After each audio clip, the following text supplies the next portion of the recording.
It's that time already. It's that time already. It is that time already, everybody. Crunchyroll Anime Awards stuff is already starting to pop up. Typically, we have to wait until the nominations come out, and then we can start talking about how we don't like the Crunchyroll Anime Awards, or the picks are bad, or no, the picks are amazing, etc., etc., etc. But interestingly enough, we got a little bit of tidbit into the next Crunchyroll Anime Awards through the Trash Taste podcast, which honestly, for me, was a bit of a head scratcher.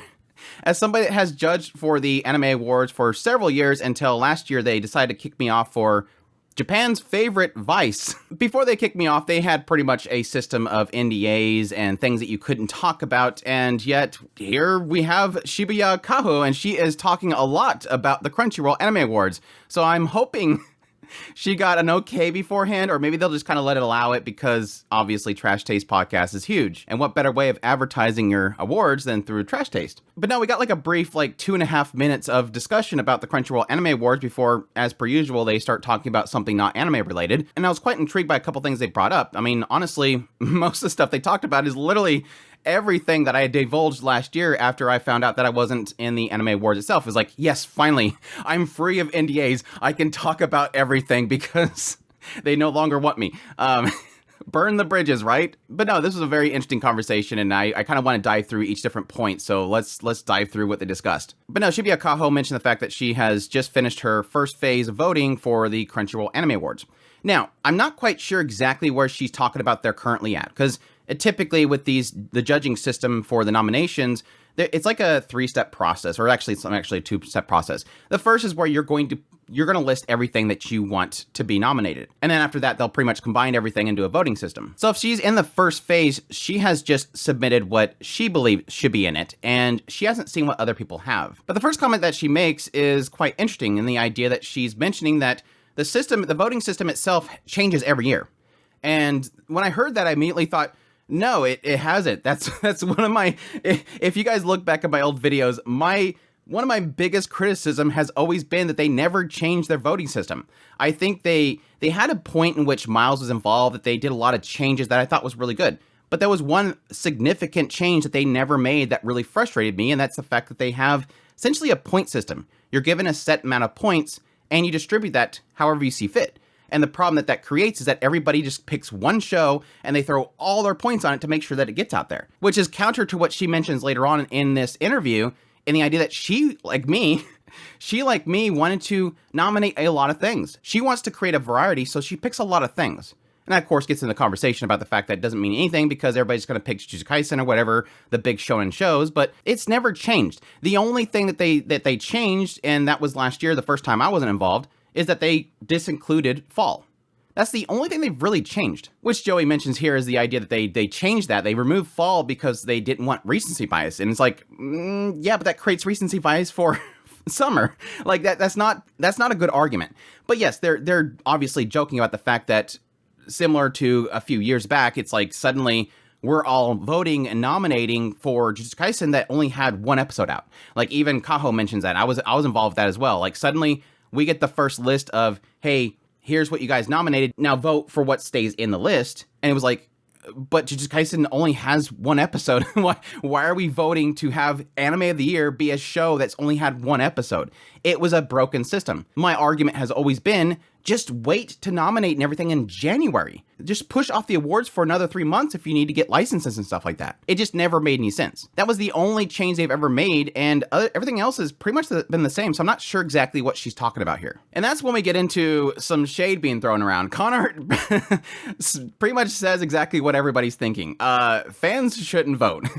and it was nice because Connor is including himself. He's like, us as fans. Like, he's not saying fans, he's saying us as fans. We don't watch much. And so for us to be voting for this doesn't make any sense, which I agree and disagree. This should be, no matter what you say, this should be fan included.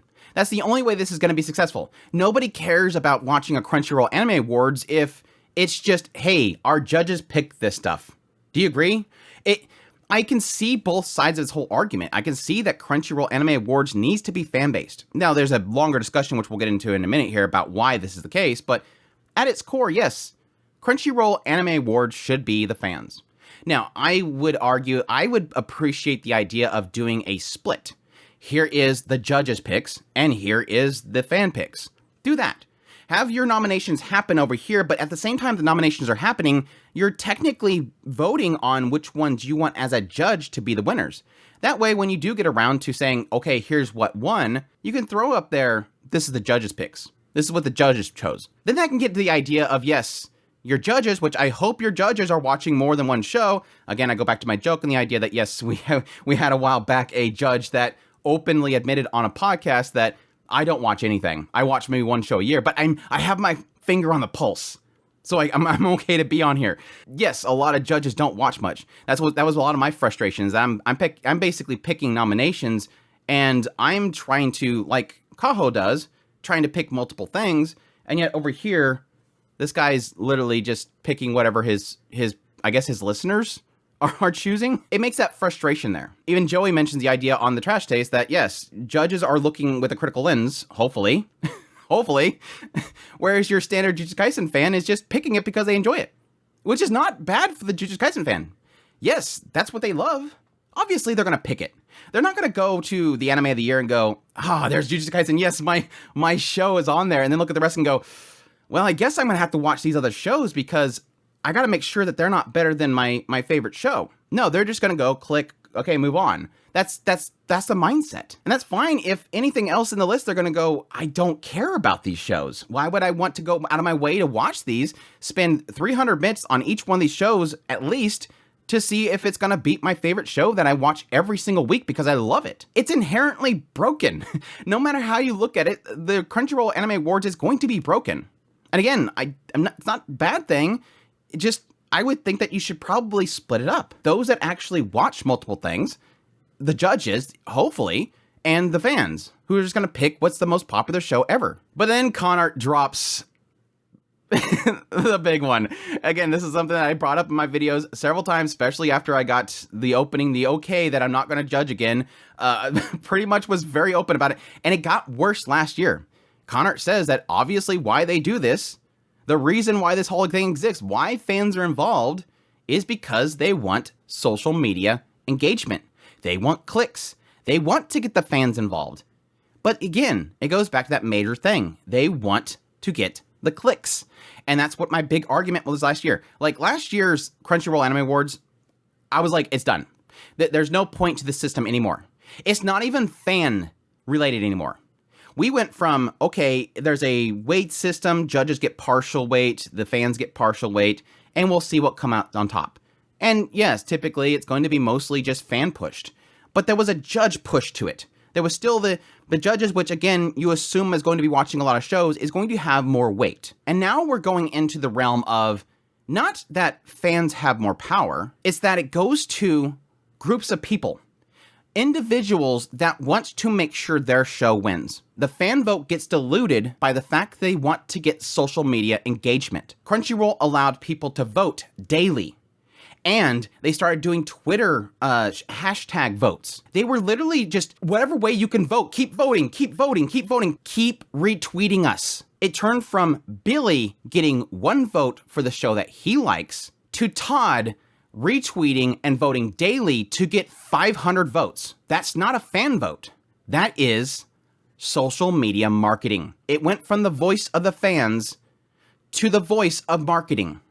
And thus it lost all meaning. The moment they did that, I said, it has lost all meaning.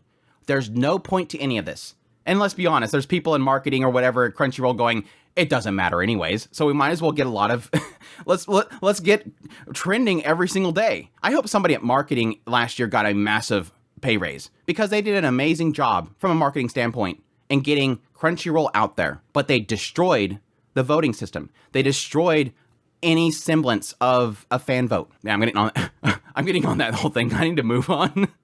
This is where Kaho kind of brings up the fact that she, likes to pick a variety of things, which again was my thought process. I was always struggling with this every single year in the nomination process. Do I just dump all my points into one show that I like just to try to get it up there, or do I pick multiples and try to distribute my points equally? It comes down to, in the end, when I do that, all my picks are gone because I didn't force one show in. But who knows? Maybe last year and this year, maybe they changed it. I was always telling them they need to have a weighted 5-tier system. 5 gets 1 point, 4 gets 2 points, 3 gets 3 points, 2 gets 4 points, 1 gets 5 points. That way it forces people to have to pick 5 things, and they can't just force it all to be one pick. But here's the interesting thing. This goes back to depending on where she's talking about this. Again, she said she's in the first voting phase, which again should be where she is picking her list of 5 things that she wants to be nominated, and then that all gets pulled together for a vote. She says sometimes it's about Western marketing, which I do agree. It's all in what actually gets the ears and eyeballs of people. That's why I've been arguing that a lot of things on High Dive just gets completely missed because nobody's watching anime on High Dive, unfortunately. And yes, things like on Netflix gets a little bit higher because your general public is seeing that stuff. She said Oshinoko should get nominated for a lot of categories. It's hard to hear exactly what she's saying here. I thought at first hearing her that she was saying that it is getting nominated for a lot of things, but I think she's saying that it is going to get nominated for a lot of categories, and she likes that. But she was also disappointed that Summertime Render didn't get noticed last year, which I agree. It completely lost because it was on Disney Plus. It took forever for it to even come out, which makes sense. It had a massive delay. But again, this goes back to that misunderstanding that people assume that judges are going to be picking and checking everything. Judges are people too. It's not like they don't vet the judges. Now, they might be looking into their social media feed. They might be looking into their content creation and going, how much is this person watching? Are they actually watching a lot of stuff? And again, like I said before, obviously they weren't, because we've had judges in the past admit that they were only watching a 1 show a year. You can't assume that every judge that's being picked is watching everything. Yes, I look at last year's judge list and there's a lot of people on there that watch a lot of shows. I'm not saying that all of them are not watching enough shows. I'm saying there's quite a few judges that I've looked into that aren't watching much. And so they're kind of falling in the same category as the fans. This idea that, oh, well, I watched that 1 show, so I'll put that 1 show on the list. And again, like I said earlier, I'm going to put all my points in it. It thus makes this whole thing pointless because you're not looking at a variety and you're not giving them actual point distribution that should make sense. Giga technically was a judge in the past, and he's one of those people that I would respect that has watched quite a bit. Now, I don't know how much he finished, but yes, he typically does watch a lot of stuff. And he even echoes my concern with the whole thing. He said that when he was doing the judging system, he knew that he was never going to come out happy. Like, in the end, this is not going to come out happy. There was too much anime. He understands there's too many shows and that he's not going to be able to give everything some sort of credit. I always struggle with that mindset when I do my own awards with the Otaku Spirit podcast, is this idea that I kind of want to be able to distribute to multiple things in multiple categories. And the Crunchyroll Anime Awards has always had the issue of not having enough categories in order to do that. When I first came into the awards, and when I was confronted by Miles, that was what I thought. Man, this is great. We're going to be able to celebrate anime. Yeah, this is a great system. You guys should be doing this. I was excited for Crunchyroll to be doing this because at the time I knew they wanted to celebrate anime, not just turn it into a hashtag trending routine. But yeah, I got a kick out of the fact that he has to mention the idea that he's upset about last year in Demon Slayer and winning fantasy. It's like, yeah, you and me both. You and me both. Now, I was technically a part of the Crunchyroll Anime Awards when the first season aired of Mushoku Tensei. I pushed it hard, but unfortunately, I think I was the only judge that was trying to push for it. And yes, a lot of folks last year tried to get in there again, and unfortunately, once again, it just gets bumped to the side by Demon Slayer, which is fine if you like Demon Slayer. Now, here's an interesting drop, and again, this is one of those areas where I'm like, Kaho, I hope that you got an okay to do this beforehand, but Kaho has mentioned that there is 2 new categories, because this is in the discussion of the idea of creating more categories, spreading that, which again, I fully agree. That was one of my criticisms last year. It's like, you guys need more categories. You're bottling everything into these very basic categories that these shonen shows are just going to steamroll. Apparently, they added art direction and cinematography. Which I'm so glad that they all started mocking that. And again, I hope that Kaho is going to be able to get on their next year's judging system, because dang if it didn't just turn into a big laugh session. But yes, everybody's like, what? Yeah, maybe the judges are going to be able to navigate the idea of art direction and cinematography, but Your standard anime fan, yeah, like Joey says, your average anime fan just not gonna know the difference. They're just gonna click. They're just gonna click on Jujutsu Kaisen. Yeah, it's cool cinematography. Yeah, it's cool art direction. They're not gonna sit there and try to pick at it and figure it out. Now, it could turn into an idea where one of these two things ends up being a judge-only thing. I don't know yet. She's just saying that that's two categories they added. But again, it goes back to that whole idea of what's the point of it? What's the point of it if it all kind of just pulls into the same place? They don't care. Most anime fans, unfortunately, don't care.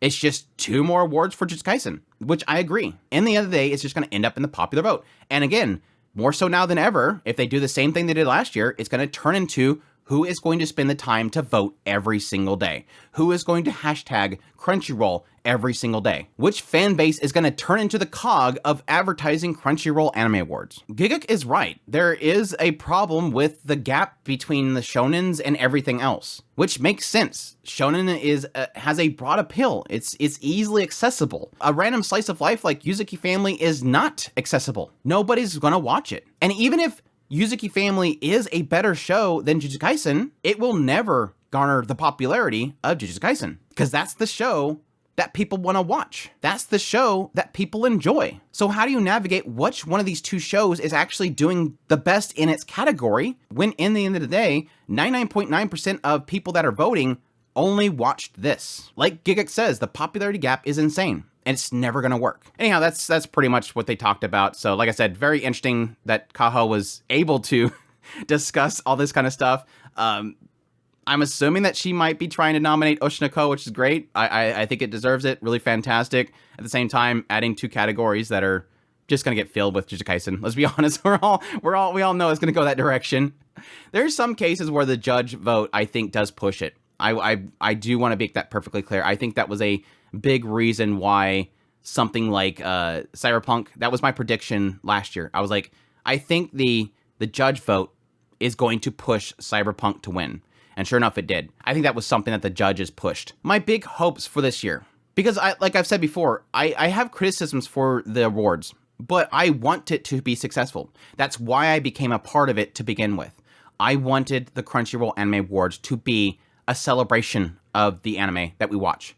I wanted it to be a spectacle to say, look at this amazing stuff. That's why when they were talking about going to Japan and doing the awards there, I was like, great, opportunity to bring in the creators and put them on the stage and celebrate. They sort of did that. But again, the big stink that they had last year was the idea of doing the social media thing.